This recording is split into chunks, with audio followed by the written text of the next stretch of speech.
All right, well, let's get going. Thank you. Thank you for showing up.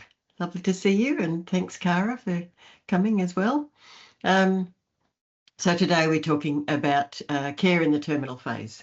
I'm hoping that I've got it recording, but I've been having trouble with my team. Just doesn't seem to be capturing my recordings. I'm not exactly sure why. So fingers crossed it'll record. If it doesn't, I will re-record the whole series and put them up on YouTube when they're done. So today, care in the terminal phase, we'll start with an acknowledgement of country. So I'd like to acknowledge the traditional owners on the lands and waters on which we meet today. That's the Bangarang and Yorta Yorta for people in Wangaratta and wherever you are as well. Their continuing connection to land, waters and culture. I also acknowledge that sovereignty was never ceded, and I pay my respects to elders past, present, and any First Nations people present on this call. So when it comes to end-of-life care, that's finally what most people associate with palliative care. It's always good to make the distinction. Any chance you get to make that distinction, please educate people so that they don't think that palliative care is just care at the end when you're dying. So the core principles of end-of-life care are similar to palliative care. It's about quality, honouring what people want, particularly if they had a preference about where they'd like to die and how they imagined it might be. Some people have their great ideas, like me, they're ringed with candles and, a choir singing quietly in the background. And somebody sort of quietly reading one of my favourite books, whatever. It's always good to inquire. Most people I ask don't have that kind of a vision. It must be just me. But it's always good to ask. Things that commonly show up are, I want my family around me, or I don't want my long lost sister who thinks she's going to come along and take all my money. I want someone from my religious affiliation to come. Those kind of things. So I think if you dig deep enough, people do have some kind of a clue. They've thought about it. And it's up to us to try and elicit that and make sure that we provide that, because you only get one shot at dying, and it's up to us to make as much of that be like as good a experience as we can get it. I shy away from the idea of a good death, because that can be a bit of a trap at times. It's good that we want people to die well. But a good death starts to look like there's a definition of that. And the only definition really of a good death is the kind of death that person would have wanted. And that's about as specific as we can get. And so we can't really give someone a good death unless we know what kind of a death they want.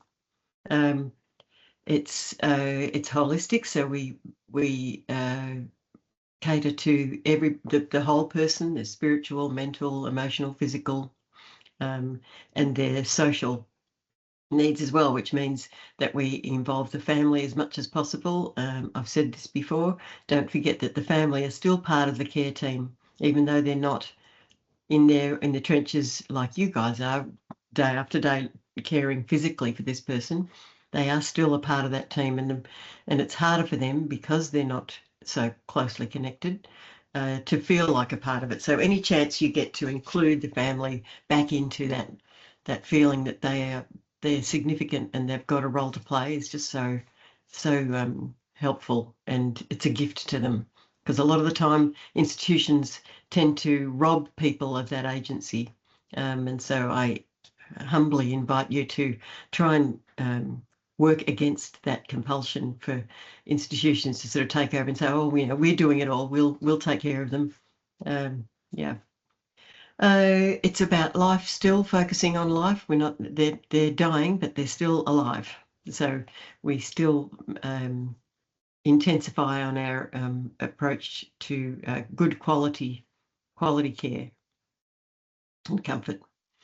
There's the end-of-life care pathway. I'm going to assume that most of you are familiar with it and use it. If you don't use this one specifically, I hope that you're using something, because it's best practice now around the world that there be some kind of a end-of-life care pathway employed when someone is dying to make sure that care is as consistent as possible, and that basic needs and the important things are being addressed. We'll get to the signs of dying, but anyway, there's comfort care charting, which brings people back to the bedside at least every 4 hours, if not more often, depending on the need. And it ticks off. This is just a part of it. The comfort care looks at free of pain, free of of breathlessness, free of any other symptoms, comfortable, dry, mouth care done, those kind of things. Any spiritual or psychological requirements from the family or the person. And this one has been developed specifically for residential aged care. But Jacinta, do you use that one, or does your yes, program? we use exactly the same. Yeah, great. As that. Some people use whatever's on the platform that they use for documenting. But it would be worth always just checking in to make sure that it's as comprehensive as this one is, because you don't want to be missing anything. So to recognise when someone is approaching end of life, it shouldn't, maybe more than 90% of the time in aged care, it shouldn't be a surprise. And spotting when someone is heading into the terminal phase is really useful, because you don't want your Friday afternoon special. Remember them, Jacinta? Oh my God, they're dying and it's 4:30 and you can't get hold of the GP and you haven't got any drugs in the cupboard. All those things. You could have call the family, and we don't want that. So as often as you can be aware of the signs of dying or the signs of approaching terminal phase, it's always good to have a high degree of suspicion, especially if you've been tracking a deterioration over time in the resident. So signs of approaching terminal phase are things like more time in bed, decreased swallowing, or less, decreased appetite, irreversible weight loss, profound weakness or fatigue, an increasing dependence and a withdrawal from social activities and lack of interest in social activities. They could be lapsing into unconsciousness at times, but certainly increased time in bed. They could have delirium, which is very common at the end of life. And very late signs would be mottling of extremities, that cold extremities, are reduced urine output and changes in breathing patterns. They're pretty late, and by then I would hope that you've well and truly got them on the care pathway, and you've alerted the family, and you're well and truly into that terminal care phase. Any questions there? Pretty straightforward. So generically, we don't need always to know what drugs to give, or all that sort of high level stuff. When it comes down to it, it's about communication with the family, compassion and support, and the basic care of the body as if it was unconscious, because it could well be. Then trying to honour those things that we spoke about before. If you've tried to elicit kind of things that they would like, did they want a lively experience? Did they want sort of the sun shining in and flowers around the room and lots of music or busyness, or did they want a more calm kind of atmosphere? And I think as the baby boomers get older and start to enter these terminal phases, I think you're going to find a lot more designer deaths. And so it's always worth asking. Trying to definitely maintaining dignity and privacy can be a bit tricky, in a residential environment. Other residents are inquiring, what's going on. And just to maintain that choice and always refer back to the family, keep them involved in the whole process, particularly about dying and death. They may not have seen death and dying up close at all before. This could be their very first experience, and they're looking to us to tell them and to, take them by the hand and walk them through the process. So if we're not telling them, they may be sitting back saying, oh, well, there's obviously, I don't need to know anything. I don't want to look like an idiot. And I'm assuming that if there was something to be told, that they would have told me. So always inquire and say, do you want to know what's going to happen next? Be as honest and truthful as you can, and don't shy away from these conversations. Now, you probably know these people fairly well by now, but not necessarily. And you can gauge, based on your previous relationship, whether they're all over it or not. But sometimes even just be careful about the ones that look like they're all over it, because they can be the ones that may find it the most difficult to ask the hard questions. So don't assume that everybody knows what's ahead and what's happening, because I know I've heard a lot of stories about people who are have sort of walked away from the death of their relative in shock from what they've seen, because they didn't know what to expect and they weren't prepared, and also that they didn't necessarily feel like they had agency over that either. They didn't know whether they could ask for this or that. They just thought that this was how it had to look. So I strongly encourage you to be open and communicate really as well as freely as you can. Things that we can do to prepare for the terminal phase ahead of time is think about some sort of legacy leaving, whether it be videos. Videos are great, and it's the one thing that people don't think to do. But as someone who's lost someone myself, you go back through your camera roll and you just pounce on anything where there's a video, because this, photos are all very well, but when you see them living and breathing, that makes the difference, doesn't it? So just suggest these things. Maybe people want to have a chance to tell their story.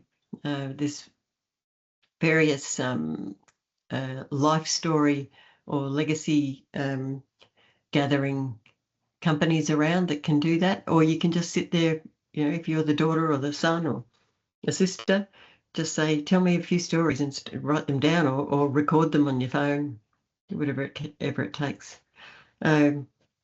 Just giving people the opportunity to say goodbye instead of having this wordless, long looks between everybody knowing, we know what's going on, but we won't mention it. We won't talk about it, because you're not giving the person themselves an opportunity to say goodbye. I mean, most people tend to know if they're dying, but if they don't, then you've robbed them of the opportunity to say, this is what I wanted to say before I go unconscious.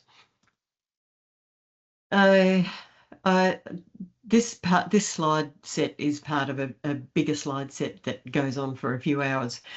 So I've hidden a lot of them, but I kept the mouth care open, because I think that's one thing that tends to get lost. We all know how to take care of doing the basics, feeding, changing, dressing, bathing, but mouth care is something that tends to get a little bit lost in end-of-life care. So I'm just mentioning it here to make sure that you remember that anybody who's unconscious and dying should be having regular mouth care. You can get those bicarb mouth swabs, just to make sure that you do that. Just do it for me. And delirium is one of the other things that is very common, and it can be really difficult to manage. We tend to go in hard with the medication straight away, but there's a lot of things we can do outside of the pharmacological approach that can really help. And honestly, we try and avoid going in with antipsychotics and things like that, because it can sometimes make it worse or make them vulnerable to falling or other side effects that may not be. That's not a very nice way to go out. Certainly make sure that you have eliminated any particular cause like a UTI or a chest infection or anything else before you just pass it off as terminal delirium. There is, to treat it, clonase drops are great because they're not invasive. You don't have to prick them with needles, and it's so easy to get that little blue drops onto their mouth, onto their tongue. But just be aware, so clonase has a half-life of 18 hours, so it lasts a while. And start low, go slow with any medications when we're talking about people in aged care, because of their systems they're not flexible like younger bodies are. Haloperidol we often use as an antipsychotic, and it's also great for nausea. So we like putting haloperidol in the syringe driver if you've got one going, because it kills a few birds with one stone. Yeah. I'm just going to skip through these slides. You can read them as I'm talking, but the key messages in delirium is to keep an even and calm environment, uncluttered, orderly, same people in and out. Don't have this endless stream of different nurses all the time if you can avoid it.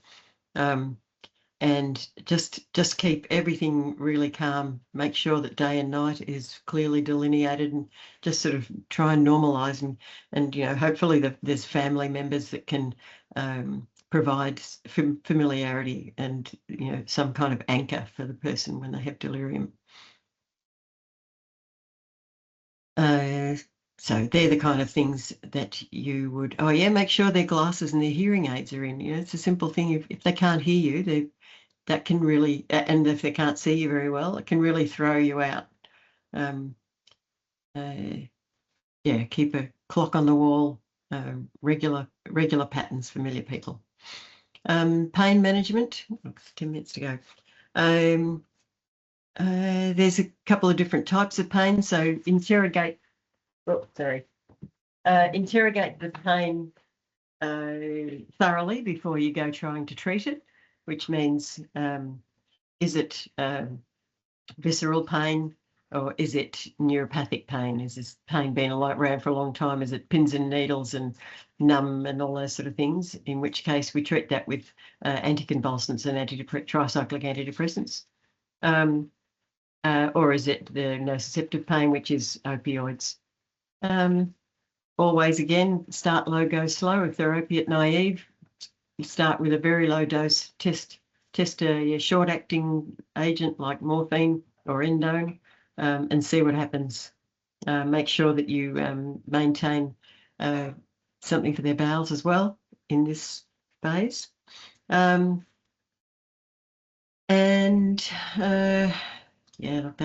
So morphine is our go-to, but if someone's got poor renal function, we'll often use fentanyl, particularly in a driver. Hydromorphone's are also a really popular one. So fentanyl and hydromorphone aren't as damaging to the kidneys. So we're finding that we're using that a lot more now. Hydromorph is great too because it's 5 times stronger. 1 mil of hydromorphone goes a lot longer, and it's easier to put the stuff in the driver. If you start to get up into higher doses. Always make sure that you titrate up and keep an eye on the doses, your breakthrough doses and things, and keep the driver dose up high enough. These are the reasons why we would switch to subcut analgesia. Now, one thing I'm going to make sure you understand is we don't treat dying with the syringe driver. The syringe driver only provides symptom control when the person's no longer able to take what they were taking orally to manage all these symptoms, or if they're nauseated or vomiting and they can't take things orally. So there are times when we do rotate to subcut. Sometimes if they've got poor absorption issues and their demand for oral analgesia is rising and rising and rising, we can't get on top of it. Sometimes it's worth trying a subcut dose, and it could be that they're just not absorbing or something sort of broken down in the whole process of them taking it in orally. So that's a good reason to change to subcut meds. Not everyone has pain when they're dying.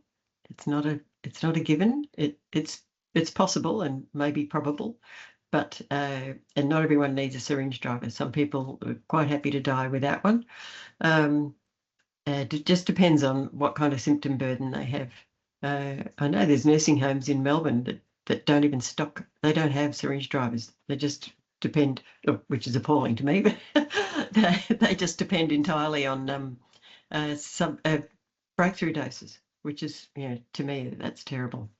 I hope that that's changed now. I know that was the case a couple of years ago, which just floored me. But anyway, yeah, if someone's unable to swallow, which in the earlier slides, we know there's one of the early signs of deterioration and entering the terminal phase. It's just part of the body's natural process, and it's really important to explain this to family and normalise it.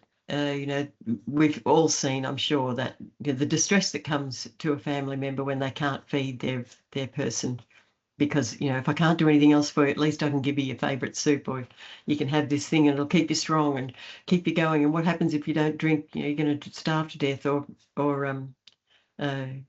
you get dehydrated.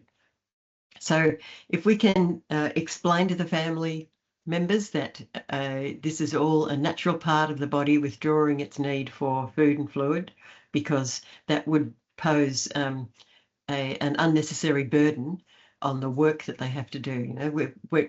When we're born, there's work to do. The baby's got its own work to do, and the mother has hers.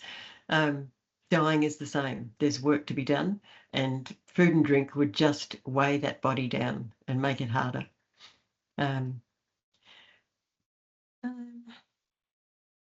I'll just quickly talk about respiratory secretions, because it's another bit of a favourite of mine.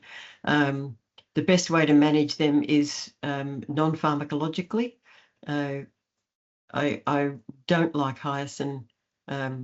It's got very poor evidence for working, and all it does is dry out the person. It might dry their airways, but it also dries their mouth. And you know how awful it is to have a dry mouth. And that's another good reason to not sort of go in with subcut fluids or anything like that. You want to keep this body dry. For shortness of breath, use a fan. Opioids, no oxygen. Cease oxygen on somebody who's been on oxygen. It's unnecessary, and it's invasive and intrusive in this process. It's not necessary. If they're comfortable, and certainly once they're unconscious, take the oxygen off. So yeah, I think the key here is to explain it to the family that they're so unconscious that they're not even aware that this fluid's sitting at the back of their throat. There's so many people that I have spoken to who said, "Oh yes, my father drowned." And what they're listening to is that gurgling breathing, which is not in their lungs, it's in their throat. And it's just air bubbling through the fluid in their throat. I better get moving. There's this great resource that's got another side, pains on the other side of this, but it's a fantastic algorithm that you can look up. I'll probably put it in the show notes if I get a chance to post this. And the other thing to remember really is to just be there. And anyone can do that. Any of us can be there as a human being, showing up in this incredibly sacred and once in a lifetime event. As I said, you only get one shot at dying, and that's for everybody. As a daughter, I only get one chance to support my mother when she's dying, and I want that to be as good as possible. And luckily for me, it was. And that's a gift that we give to the families, and they'll never forget it. and they'll thank you forever.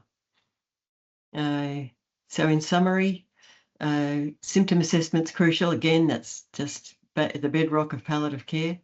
Communication at this stage is really crucial, and to keep the family up to date and involved and informed about everything that's going on. Keep your end-of-life care pathway, and keep yourself familiar with the management of the syringe driver. There's online education that you can access at any time. Oh, look at that, I made it. Incredible. Any questions? No, it's very informative. Thank you, Rose. Yeah. And especially the Italian women, they like to feed their loved ones, don't they? Yes, and it's a really distressing part of the look. Yeah, I just can't emphasize enough. Communication is so important at this time, to keep the family on, up to date with what's going on, and to keep them feeling like they're a part of the process as well, because it's very easy, like I say, to disenfranchise family members when they get into an institutional environment, and then everybody just, if we're not careful, we can just go along and sign up to that as well, and so then that death is institutionalized instead of being really personalized. Yeah. Okay, well, I'm in ahead of, oh look, it's 3 o'clock. Okay. Well, thanks, Jacinda. Thanks for coming. Thanks, and Rose. thank you, Cara. We'll see you next time. We've got a few things planned. Keep an eye out for the March newsletter. Yes, we'll do. Interesting stuff coming up. All right. Thank you. Thank you. Bye-bye.